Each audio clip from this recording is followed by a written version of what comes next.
سلێمانی شاری هەڵمەت و قوربانی لانکەی ڕۆشنبیری و شارستانیەت، ئەو شارەی کە بە درێژایی مێژوو شرای داهێنان و پێشەنگایەتی بووە، نەک هەر لە کوردستان بەڵکو لەسەر ئاستی عێراقیش هەر لێرەوە کاروانی نوێبوونەوە و پێشکەوتن بەرەو ئاسۆیەکی فراوانتر هەنگاوی ناوە، شارێک کە ناوی هاوتایە لەگەڵ هەناسەی شەعر و قوڵایی هزر و ڕەنگی هونەر،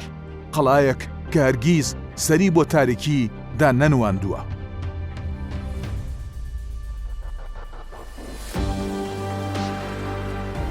مێژوو شاهیدە کە چۆن ئەم خاکە پیرۆزە هەمیشە وەک کانیاوێکی سازگار ڕۆشنبیری و نوێخوازی لێ هەڵقوڵاوە،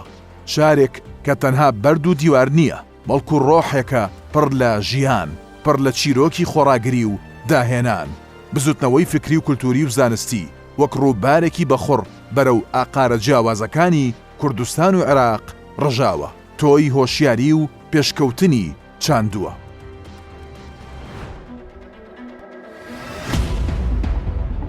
لە نێو دڵی ئەم شارە زیندووەدا زانکۆی سلێمانی وەک منارەیەکی بڵندی زانست و زانیاری شانازیەکی گەورەیە، نەک تەنها وەک شوێنێک بۆ فێربوون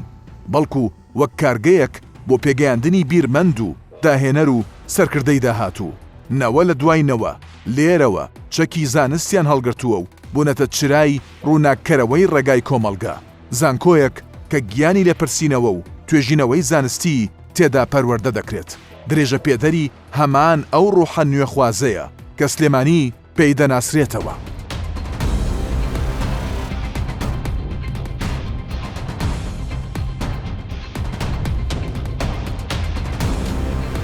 ئەمڕۆ میراتی ئەو داهێنان و پێشەنگایەتیە لە بواری تەندروستیدا بە شێوەیەکی بەرجەستە و درەوشاوە لە شاری پزیشکی فاروق خۆی دەنوێنێت، قەڵایەکی پزیشکی مۆدێرن کە بۆتە جێی ئومێد و متمانەی هەزاران کەس.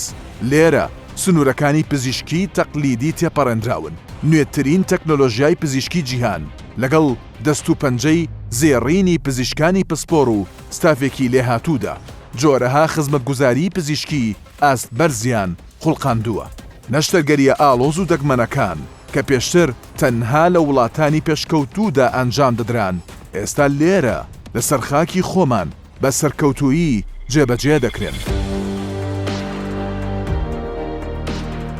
لە نێو ئەم دەستکەوتە پزیشکیە مێژویانەدا پرۆگرامی چاندنی جگەر لە شاری پزیشکی فاروق وەک ئەستێرەیەکی گەشی ئاسمان دەدرەوشێتەوە، هەنگاوێکی زانستی بوێرانە کە سنوورەکانی توانای پزیشکی ناوخۆیی شکاندووە، چاندنی جگەر کە یەکێکە لە ئاڵۆزترین و هەستیارترین نەشتەرگەریەکان لە جیهاندا لێرە بەو پەڕی سەرکەوتن و لێهاتووییەوە ئەنجام دەدرێت. ئەمە نیشانەی باوەڕ بەخۆبوون و ئاستی بەرزی زانستی و ئەزموونی پزیشکانی دڵسۆزی کوردستانە کە توانیویانە هیوا بۆ ئەو نەخۆشانە بگەڕێنەوە کە ساڵانێک بوو چاوەڕوانی چارەسەرێکی لەم شێوەیە بوون.